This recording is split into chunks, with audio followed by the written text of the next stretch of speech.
Right. Hi, this is Glenn Crothers from the Louisville Jazz Society, and today it is my pleasure to talk to multi-instrumentalist Isaac Stevens. Isaac and his band, Isaac Stevens and the New Messengers, will play the Louisville Jazz Society Signature Series concert on Sunday, February 25th at 7 p.m. at the Cafe. It's right next to Paris Town Hall, and tickets are going so fast, so I advise you to get them soon. But anyways, Isaac, it's a real pleasure to talk to you today. Um, Unusually, I got to start right here. Unusually, you play both sax and trumpet, and I can only think of one other jazz musician who did that, and that's Benny Carter. So this is a pretty unusual combination. How did you end up playing these two very different instruments? And do they impact their playing each other? I just kind of happened that way. I started playing saxophone when I was in sixth grade, and been beginning band. I've been playing guitar and bass and drums for a lot of years before that. Both my parents are musicians, and I've been playing, rock and roll, AC/DC, and whatnot since I was 5 or 6 years old. And I, started playing saxophone in the beginning band, and that was the beginning of the end. And then I have had an old trumpet. I had an old 1930s King Liberty trumpet that was my great grandma's, and she was a fantastic trumpet player in her own right. And I picked it up one day and just kind of started messing around with it, and I was like, hey, this is pretty fun. I should start doing this more. And so I did. And all of my band directors that I had growing up, Eddie Pritchard, Chip Lewis, Brent Hunt, they were all fantastic trumpet players with just these huge, beautiful sounds. And I was like, man, that's awesome. I want to do that. And so I just kept at it. You But you work at never gave up something. the sax. You still kept at the sax.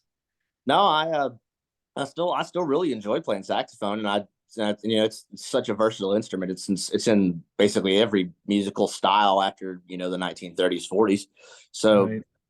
you know I love playing saxophones. And then you asked how one affects the other. They Yeah. do definitely affect the other. Playing saxophone makes it more difficult to play the trumpet, but not vice versa.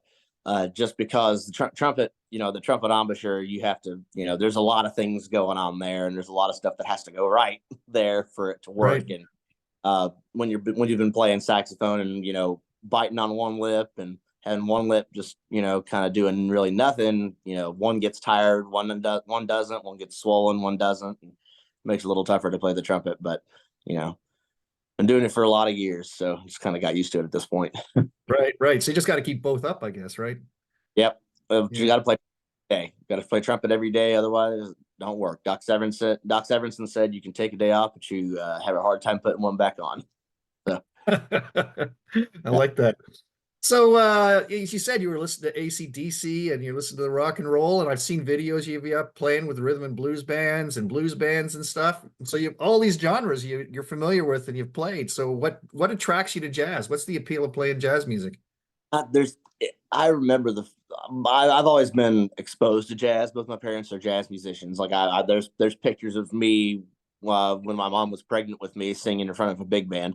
uh, and that's got to be in there somewhere. I'm Right. too much of a big band nut for it to not be. But I've always loved it. I've just I remember riding in the car when I was 5, 6 years old, listening to Tal Farlow and Jane Monheit records specifically, and I just loved it.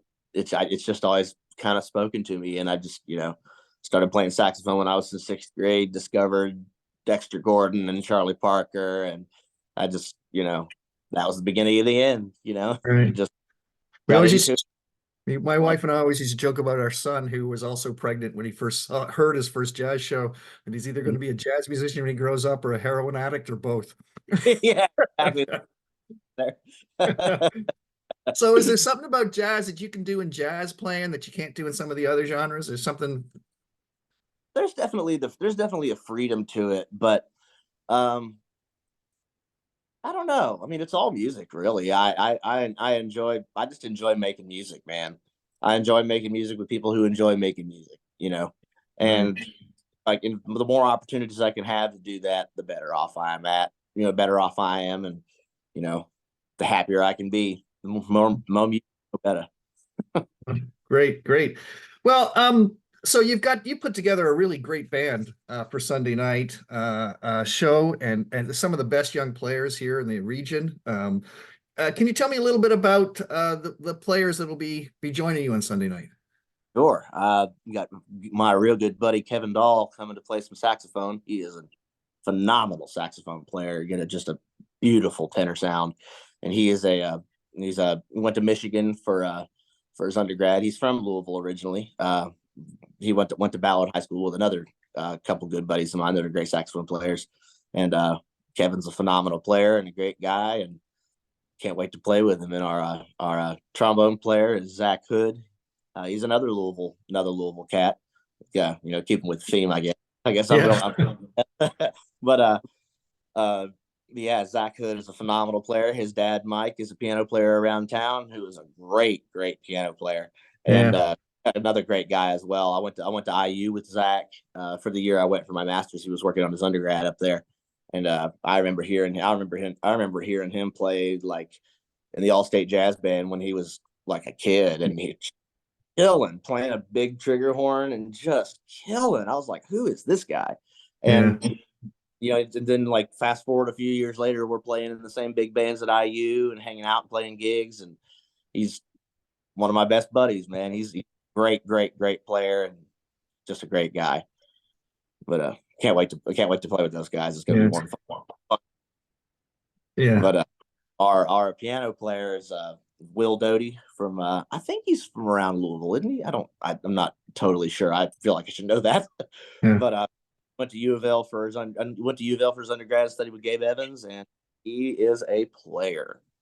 He Yeah. is a we played a few gigs together at the Canary Club and stuff like that. I remember first time I heard him, I was like, whoa, like, whoa, this guy knows what's up. He really knows what's up. And then he spent a few years with Gabe, got even better, and just is a phenomenal player. Phenomenal Yeah. player. He Yeah. is. He is. Yeah. Yeah, and our bass player, who I'm particularly excited to play with again because it's been so long. Her name is Jalen Noel, and we went to U of L together for 4 years, and she is undoubtedly one of the best bass players I have ever played with ever in my entire life. Mm. Uh, she is just incredible, an amazing bass player, amazing musician all around. Uh, she's she's killer. She is killer. Yeah. And who's your drummer? Reeves Uten, he is a fantastic player from U of L. He came in. I think we had 1 or 2 years of school together when I was an undergrad there, and he is a great player. He came in with not too much experience at U of L and just became a monster. Just really, really worked hard and played a lot of music, took every opportunity that was put in front of him, and really can play. Really is a Mm. great. So we got a good we're gonna swing. God, I'm just struck by the wealth of talent here in town. For a small place, it really has an incredible repertoire of musicians. Absolutely, it's one of the things I love about Louisville so much is because there's such a breadth of talent in this town in every genre of music. Man, there's so many musicians.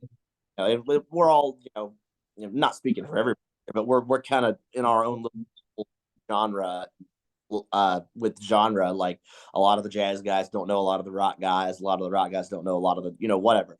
But I've had the pleasure in the time that I've been in town to kind of be in and out of a few of those groups in a few different genres and got to meet a lot of people.